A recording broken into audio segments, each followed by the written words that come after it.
I would really appreciate a master spanner, Josh. So next time you bring your bike in for service, don't show up without a spanner, because I will not be doing it. Nick, I bought you a present. Will you do a trade for fixing my bike? What am I supposed to do with this? I honestly don't know where to start. Basically, we'll take most of the stuff off.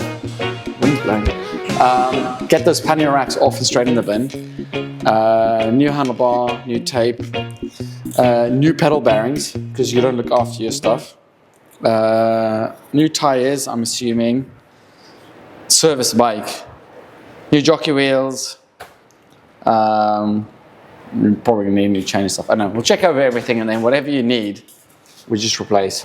I mean, we had it perfectly clean for you to go to New Zealand as well.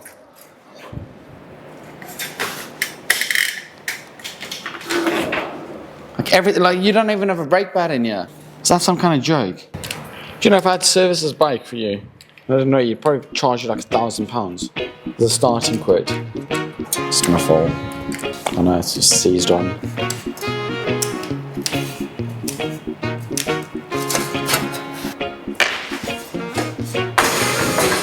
Pannier racks, shite.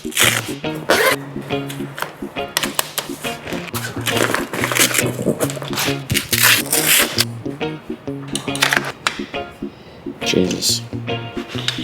Rusted.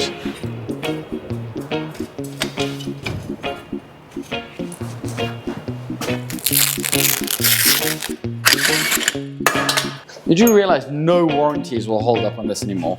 Like if this mech wasn't working anymore, it would be like, I would laugh at you if you came and tried and warranty it. You could tell me you bought it brand new in December. This is a big problem we've got in the shop at the moment. Like people coming, like, don't look after their stuff. And then just kind of like, oh yeah, but it's got a warranty.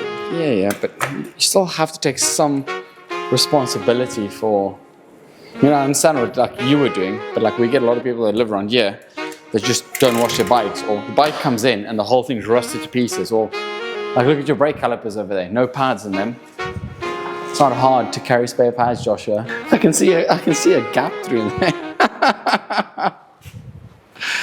Is my chain worn? Your chain is worn. Jesus Christ. Your bike would have been perfect, like if it wasn't for you to do my like first servicing video. You're gonna use this for juice? Just drink the rest of that, man. Does look a bit like Powerade. These are so good because like that little weight that goes in there, doesn't matter which angle you hold the bottle at, it's just at the bottom of the thing. It always just squirts well. Okay, so.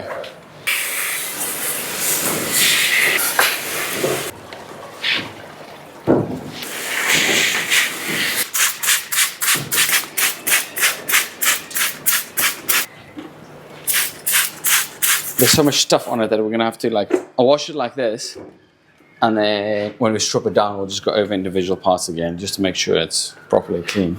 I need a brush. I'm not gonna use a new brush for you. Clean this one slightly first. There you go.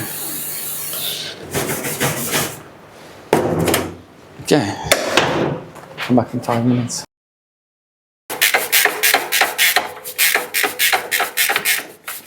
Bizarrely easier to clean a bike with the chain on because you can then use pedals and things. But I mean, like, I'm not gonna lie to you, I got Motorex because I like the grease. I never kind of like thought about the cleaners and stuff. And then, yeah, got it in, and it's just better than anything I've used. Okay, swap this around.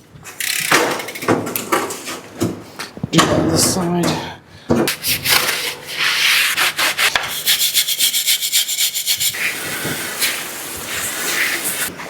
I mean, it's massively scratched, but apart from that, it's... Look at your cassette. Everything is shiny and silver again. Look at your chain rings, you can see them.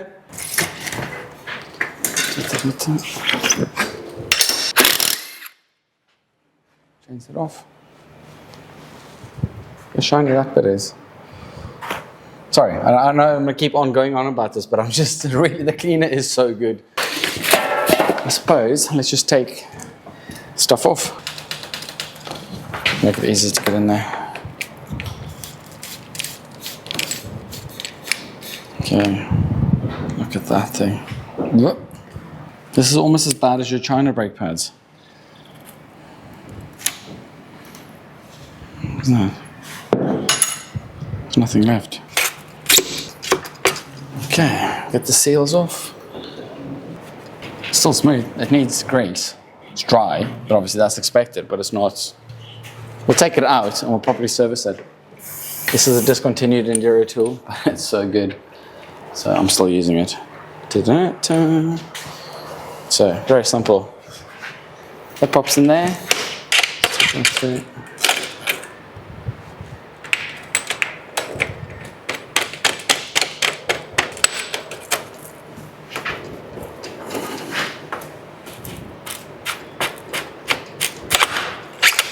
PV out.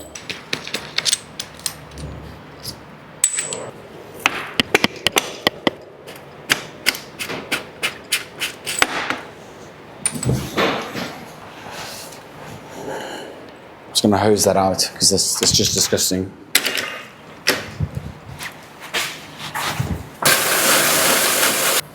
I used to have a stand over here, but we've used it for something else. Now it's like I'm having to struggle like a peasant with my hands.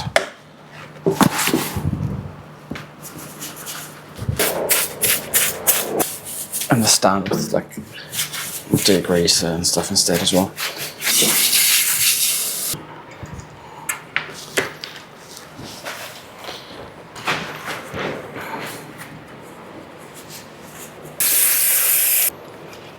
You know, you can't use all your pad. I keep trying to tell you this. I mean, it's been like 5 years of explaining to you that you can't use all the pad.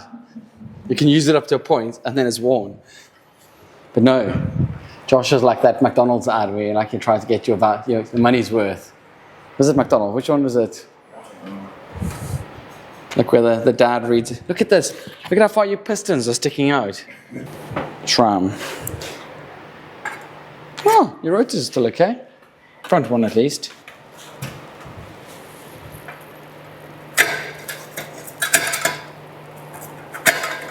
New rotor time. Do you get many people need new rotors? I seem to go through rotors quite a lot, but no, it's not a big thing with the gravel and road community.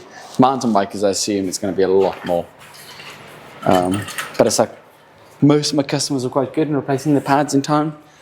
You know, it's just a few bad eggs like you. Ian Clark, Chris Healy, you know, I'm going to name and shame people on here today. Okay, that's as clean as it's going to get. I'm not going to bother cleaning it anymore. If you want a cleaner, do it yourself. I think some shops will charge you probably 100 quid extra just bringing your bike like this in. This thing's not even going to go in because the pistons are so far in, so far out.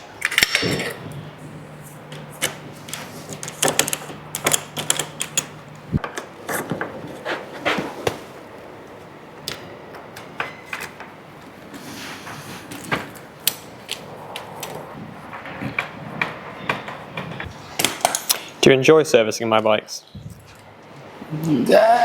Yes and no. I'm enjoying the fact that like it's just the sheer amazement. I think after a while you service stuff and you see the same things every time, and then it's just your bike. It's like, what could you have possibly done to it this time? And then it's that, you know, like that brief glimmer of hope, you know, that just for once you've looked after something or like done something sensible. But then every single time, no. I mean, I've known you since when? 2016. So it's like, it's coming on 10 years. At least I'm keeping you entertained. Yeah, I know, but like, I'm old now, you know what I mean? I'm hoping for one day you bring your bike in and it's actually clean. The best thing about servicing Josh's bikes is like, in the back of my head, I'm just counting money. It's like that ka-ching every single time I look at something.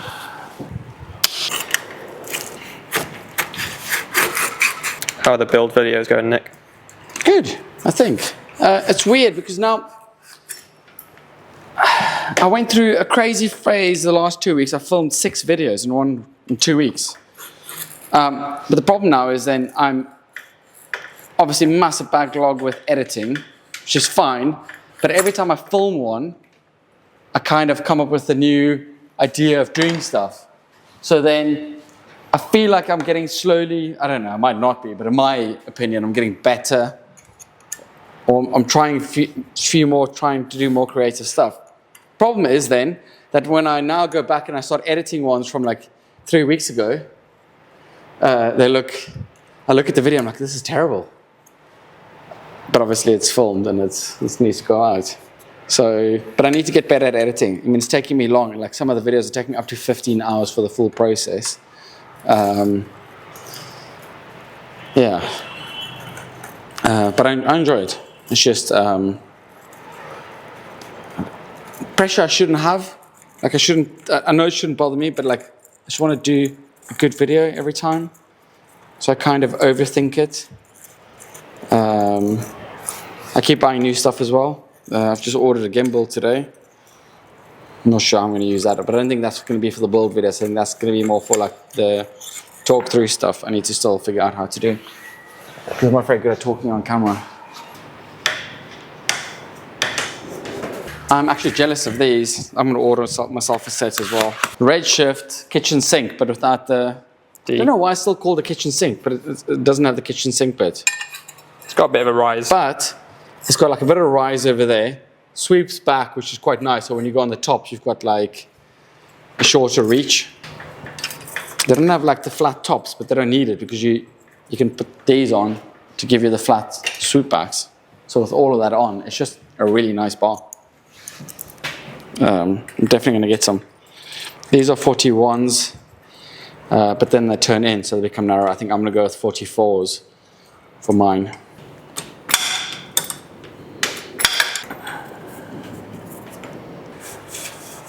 Yeah, that's better. I think I'm just going to bleed your brakes anyway, just because the state of your bike, it's just probably worthwhile getting them done beforehand.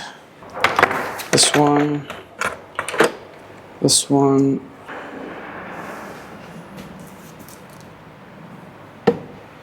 Didn't you get dot fluid in your eye the other day? Yes.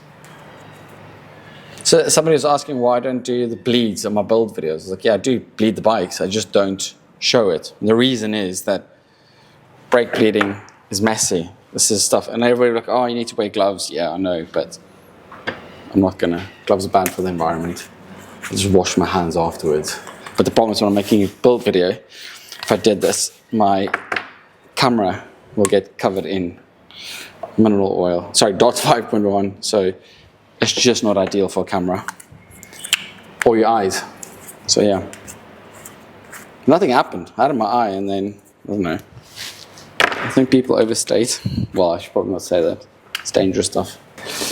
Now, let's do your front brake first. I need a little stopper. And that. Why do you put a stopper into the brake? Stop the pistons from coming out while you bleed it. T10 indeed. So you ride English brakes, don't you? Yeah. Absolutely wrong on you. Brakes are the wrong way around.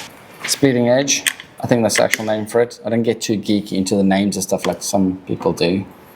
There's an air bubble in there. I'll take it out in a second. This one. Sorry, this one.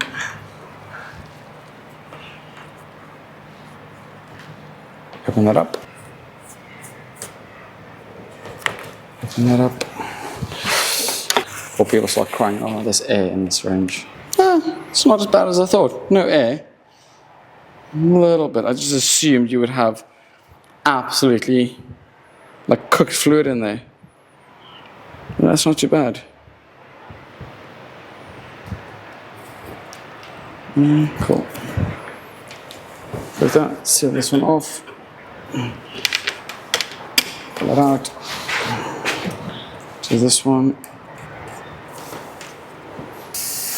Body Shop, exfoliating hand wash, mandarin, and bergamot. Is this sponsor correct? I wish my wife would kill. Hey, Body Shop sponsorship. Yeah, no rust on them at all, which is excellent. Carefully pop the seals out.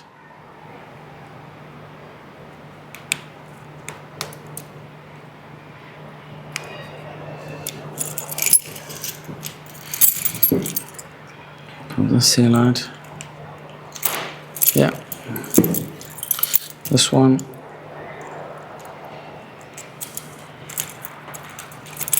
Come on.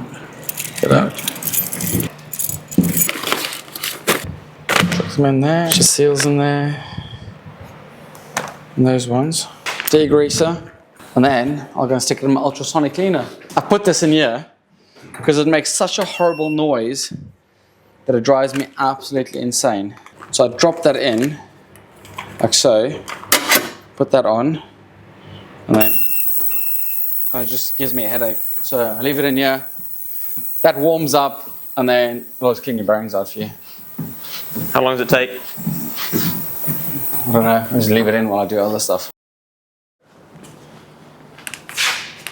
All the dirt out of it.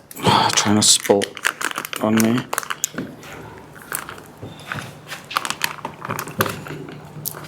Need to go rinse them. Having fun, Nick? Well, at least something's good news out of your entire bike. This is so good, man. You gave me these bearings as a test. I know, that's so good because I mean the XT15 is better. This is just stainless steel, 440C, so they don't come with any warranties. But if you do look after them, they'll last quite well. I mean, there's nothing wrong with them. Literally. Nick, I'll stop you there. I didn't look after them. Yeah, no, you didn't, but we are looking after them now. They reckon once every 2 years. I think for the way you ride, probably every 6 months. For the Northeast, it would be every year. You don't get the nice XT15. It's perfect. This is slightly harder with these because there's a double row of bearings in there. So I just tend to kind of work it in. So stick them in there. Now you get some people say you should only do like a 50% fill or a 90% fill. For you, you probably need 100%. Stick that in. It's like a brand new bottom bracket. You know, somebody commented on my last video that I use way too much grease. Well, your bike is a clear reason why I think that is the biggest load of nonsense I've ever heard. Maybe if you live somewhere dry, you don't need to use loads of grease. But if you live in England, use enough grease. There's a lot of the guys on YouTube going out saying you shouldn't put grease on a carbon frame when you fit a bottom bracket.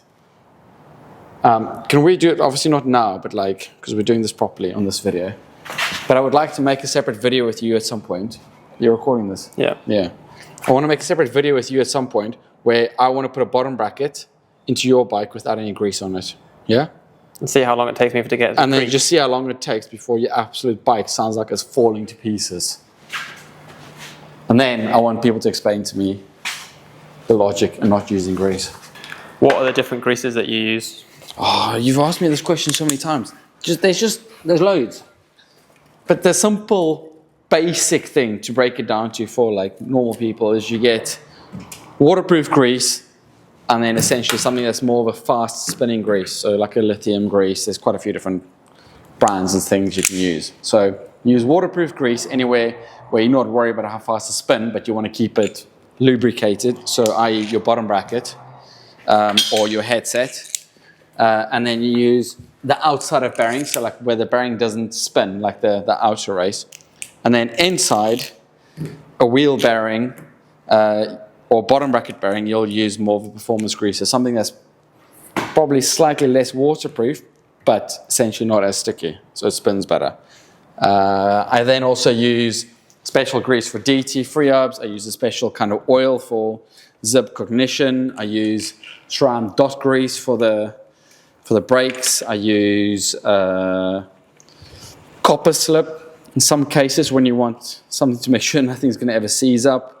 I use an anti-seize. I use, on my bike, I use Enduro's XT15 grease, which is I think something called Kluber 52, but that, I think it costs £2 per milliliter, so I'm not wasting that on yours. There's just loads of different greases, but essentially it's just what you want it to do. So think about it, you can't just use the same grease on everything because it will not work. We can make a more in-depth video at some point if you wanted to, but I think you'll lose a lot of viewers. very quickly. You'll see a massive drop-off in the video, people just getting bored. There are a few people that really enjoy it, but like me, if you wanted to really simplify it, you could just go max grease, incredibly waterproof, really good for bottom bracket shells, headsets. Performance grease, good for going inside your bearings or inside your wheel bearings. XT15 grease if you want to go absolutely wild and you want it to be very waterproof, bizarrely, and spin really well. But it's expensive, so use this sparingly. It's just seized on, isn't it?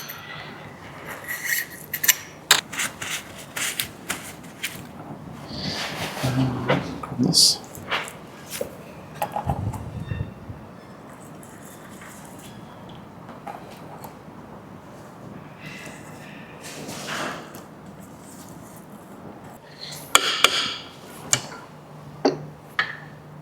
Look at the state of this thing, man. I hate this. But that's a different size bolt. Why? See, why do Group Z manufacturers do this? Make two different size bolts for the same. Okay, take that or not. Look at the state of that. Okay. So we're going to clean this first.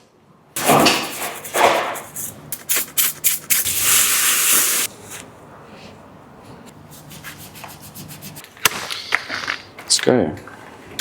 What's special about these? XT15 bearings with Derailleur cups. So, I've had mine on for almost over a year now on my gravel bike. They come with a lifetime warranty, but not just a lifetime warranty for the bearings, for the teeth as well.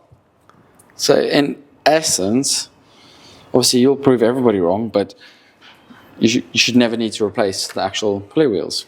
So upper and lower, otherwise known as guide and tension.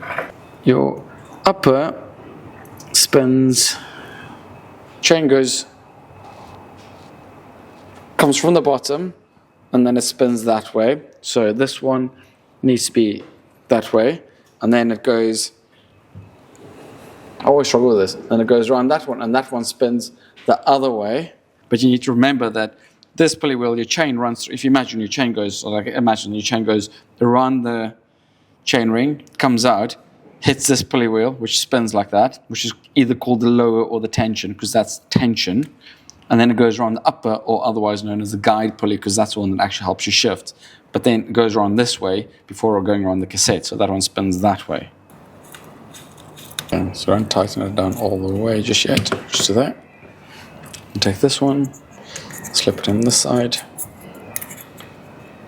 And this one, the bolt goes from the other side, which is over here. Slip it through and line that up.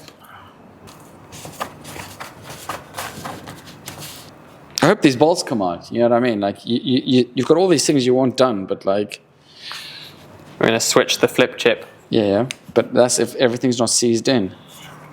You've got hardly any paint left on it. I like the copper slip's still on there. See, there, people ask what copper slip's for. That.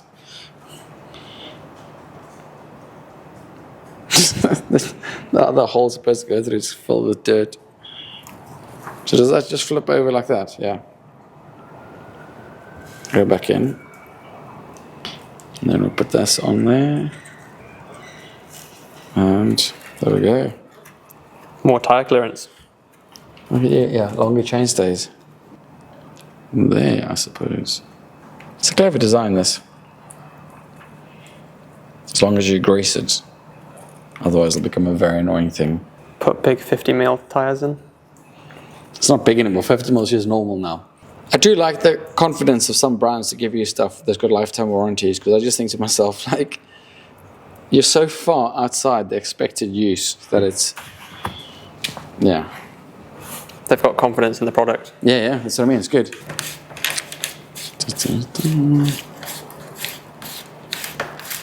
People complain about such strange things. You know, somebody gave me grief the other day for using a multi-tool. It's just so much easier, and then the ergonomics of it is just better.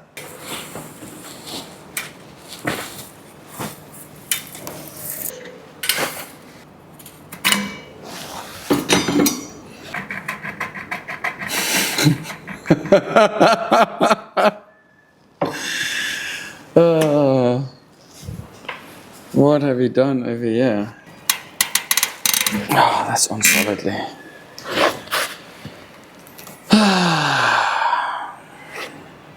You make my life so hard sometimes. How am I gonna get this off? That's seized on over there. I'm trying to remember which way it goes. This way. Okay, let's get a punch. I love the smell of a seized, like anything that's been seized up. It just smells good. As weird as that is. That is like, okay, let's keep hammering this axle through. The seize onto your rear body. There we go. Axle out. Rear body off. Internals out. If you're watching this at home, do not do it like this, because always try and keep everything in an order so you can remember which way it went in, so when you need to take it out, you're not struggling.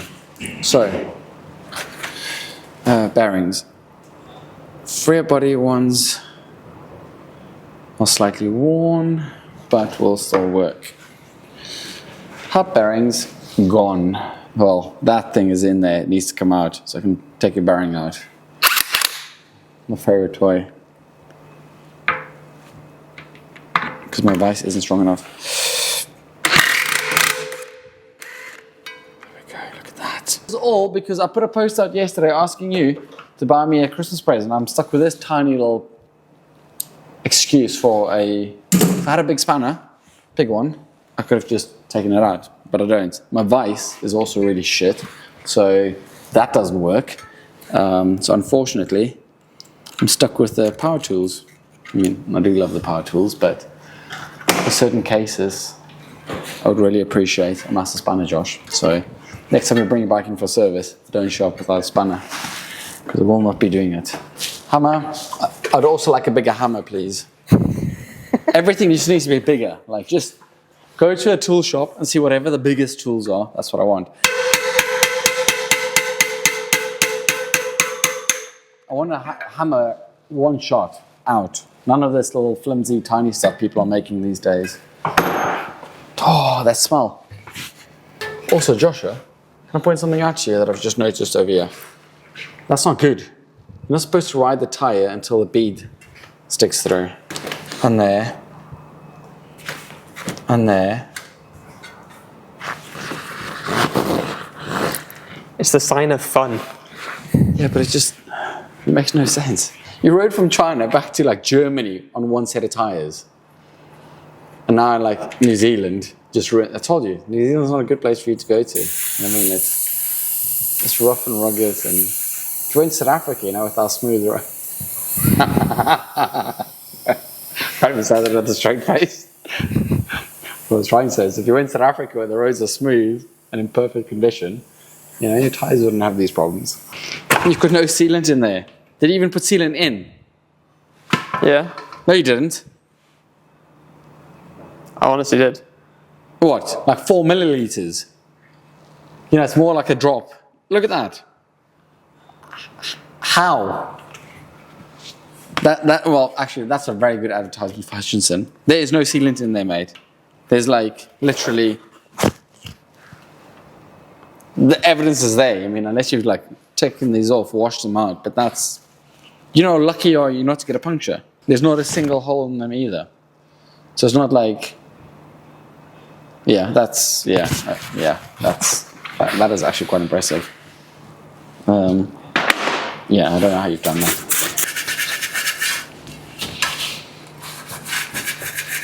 You know, the sad thing about this bike is that I'm doing all this washing and cleaning, and then we'll put the whole bike together, and because it's so scratched and damaged and like worn out, that'll still look dirty.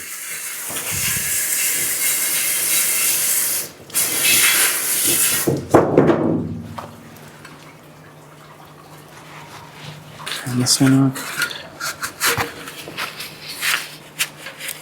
I just love that stuff so much, man. Look at that. Look at your hub. Looks like a brand new hub. See, I think what you've done here is the bearings aren't rusted, but you've just essentially run everything dry until there was no grease or anything left in it. And then, yeah. So these are stainless steel They're stainless bearings. steel bearings, yeah. See, but it spins okay over there. I don't know if it's just loaded, but that one's gone. I mean, obviously it was going to happen. They don't last forever. Yeah. These were put in though before you went to New Zealand. We didn't do these right before. No. So These have been in for about a year. that one's still okay. So we'll keep that one.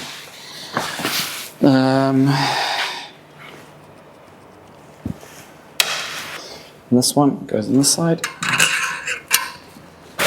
And I've got my slip knot.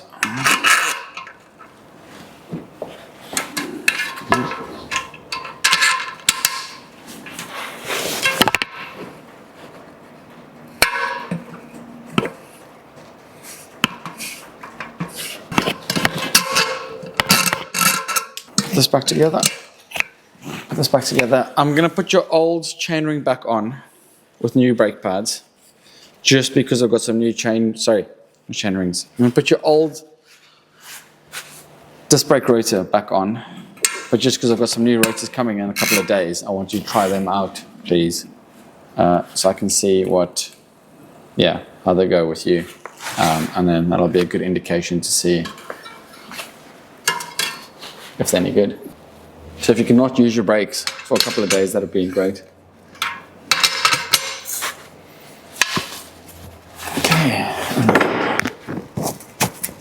I feel like I'm gonna get fucking tennis elbow trying to take this off. Okay, hold on. What do you do with your bikes? I mean, I know like this entire video is just me complaining, and like I like to be cheerful usually, but jeez Louise, what are you doing? That's wrong size. Like I've used more tools on your bike than I used in the full day of servicing everybody else's bikes. Now you're just wearing my tools out as well.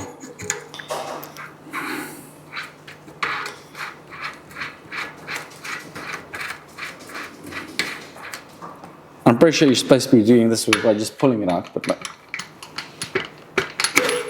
no.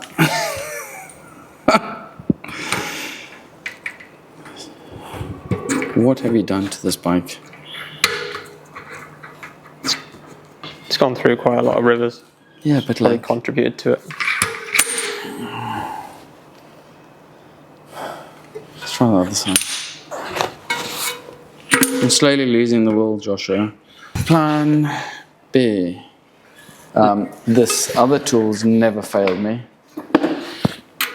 up until today. I wonder if I can. No, if I can grip this with anything else, can I? Oh, there, hold on, making some noise. Let's see. Wiggle it.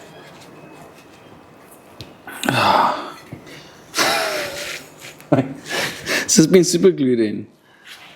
I'm out of ideas. My brain's just not working anymore today, it's too late. See, You got it? I just stopped recording, it comes out. See, we've never opened these. That's still got like the original bearings in it. Absolute limbing. Okay.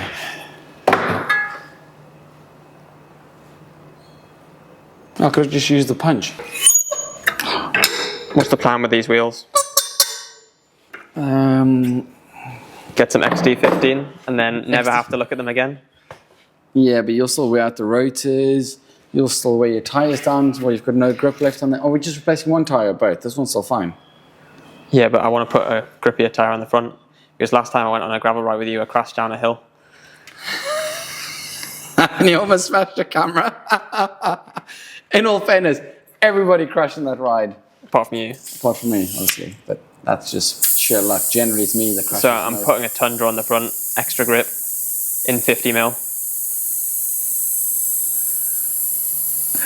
I'm gonna make it the smoothest, like, most vegan gravel ride ever on Saturday. You're gonna have problems, because if you see my new bike that I've made for Saturday's gravel ride. Mega clearance. Come on, I'll show you. This is what you need for Saturday's ride.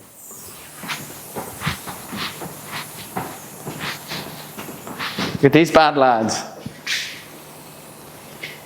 29er by 2.35. That's the only thing that's going to save you on Saturday. We're changing my cassette. Yeah. No, I've just cleaned it really well. Look how shiny it is now.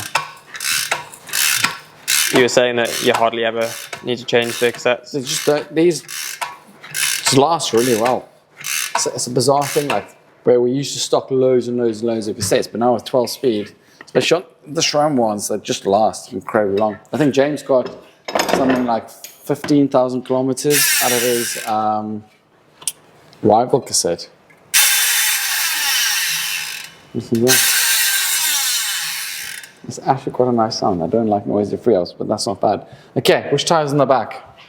The fast one. Do you want sealant in it this time? Yes, please. You've been running without sealant. Some of them have like direction where it's like, no, it's just one way, this one. Some have like front and rear direction.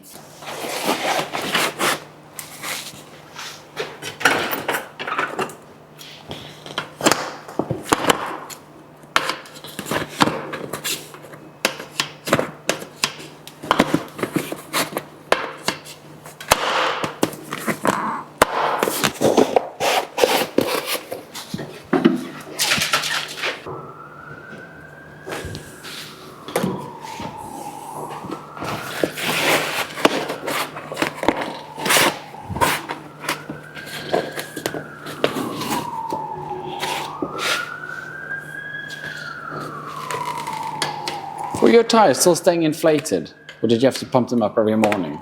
No, they were staying inflated. Because you had no sealant in there, like not a single drop. And it doesn't seem like you had a lot to start off with either.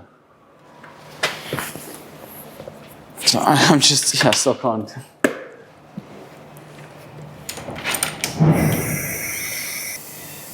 Your valves are so clogged up. That says I put 90 psi in there, which obviously didn't happen. It's a lie. Oh, I'm going to put a new valve core in, because this is just... It's anything on your bike can be straightforward. Okay.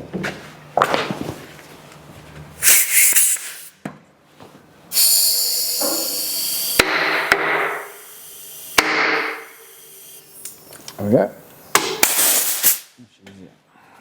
New valve core.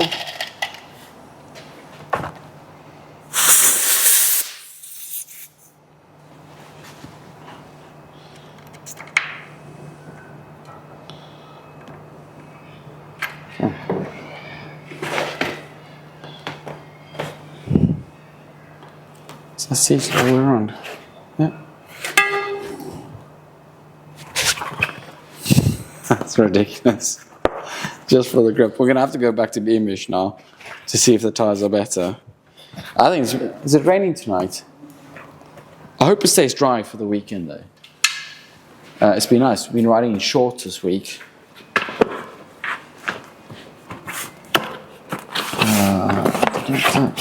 Where's your favourite place to ride? Beamish. Beamish Woods at the moment. Partially because I'm not very fit and it's really technical, so it scares over you fit lads. So everybody slows down. I mean, well, a couple of weeks ago, the one lad walked the entire ride, which was, yeah. But it's just fun. Especially if it's been dry a few days, because then it's not as muddy and it's more durable.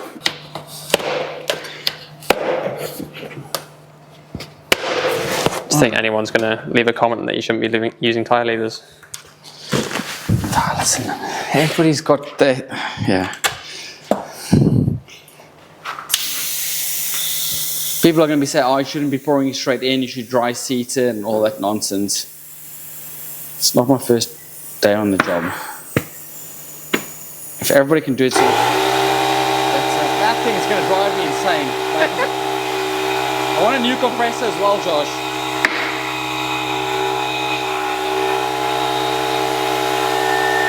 .90 psi.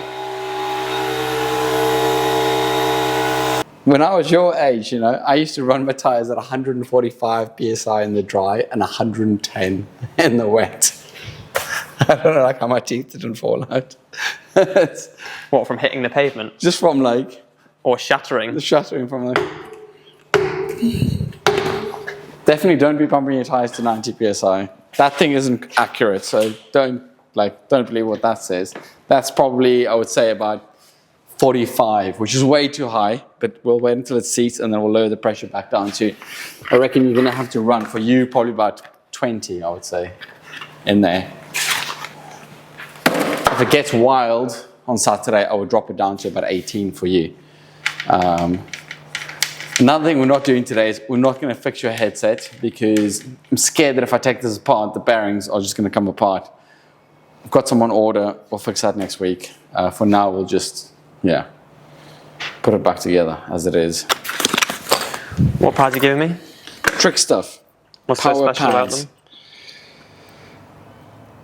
They just stop so incredibly well. I don't know how to describe it.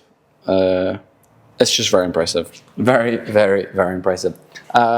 Trick stuff, power pads. One of my friends, Adrian, gave me a set, trying to convince me that their modulation's better and all of that nonsense. And I just kind of laughed at him, thinking, brake pads are brake pads. But these are, honestly, it's the biggest change I've felt to a bike in a long time. I'm quite curious to see what you think of them.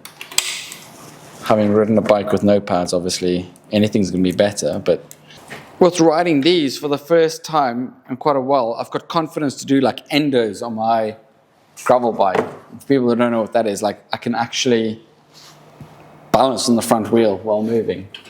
Because it's a modulation. It's really weird. I don't know how to explain it better. It's one of those things you just need to try. But it's honestly really, really, really good. I'm starting to experiment with a lot more different stuff. It's because we keep getting stuck in like a rut where you buy one set of pads and they work well and you kind of just stick with it. But the technology is coming on so quickly, especially with mountain bike stuff coming into gravel and road. It's worthwhile trying different things. Okay, I'll put some in the front for you.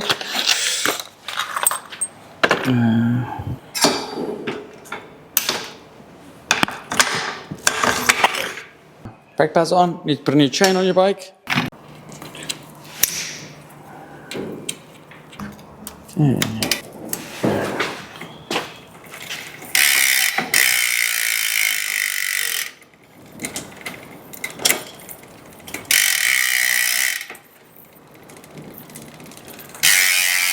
Okay.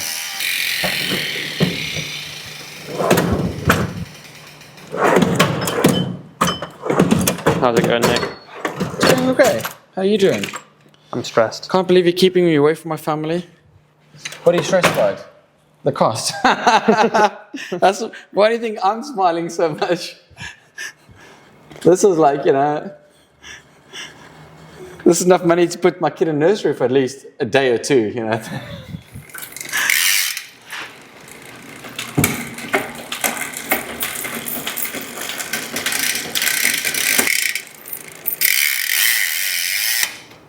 Just indexing your gears.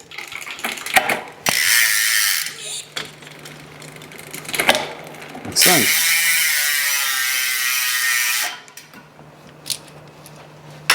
Once that's done,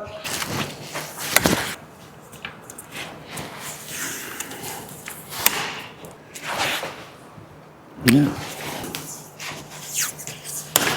These things are just so comfy. I'm not opening this properly. Really, really long handlebar tape.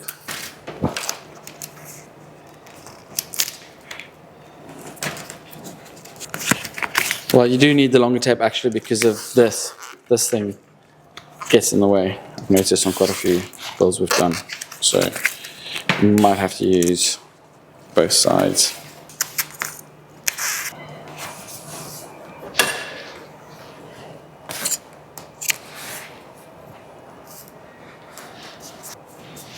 Thank you, Nick. No worries. You're gonna have to sit down in a minute and do the calculations of how many millions of pounds you owe me now. How much do I owe you, Nick?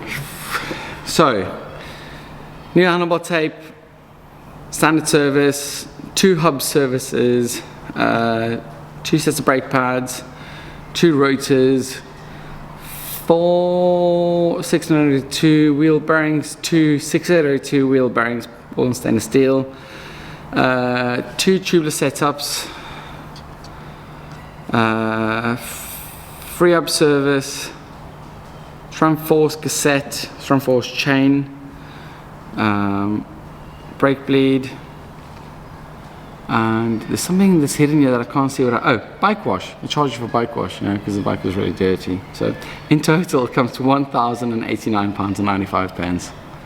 Obviously it's your own handlebar you brought in, so that's, I should actually charge you £15 corkage fitting that. But because you're giving me the spanner, I'll knock 20 quid off. Thank you.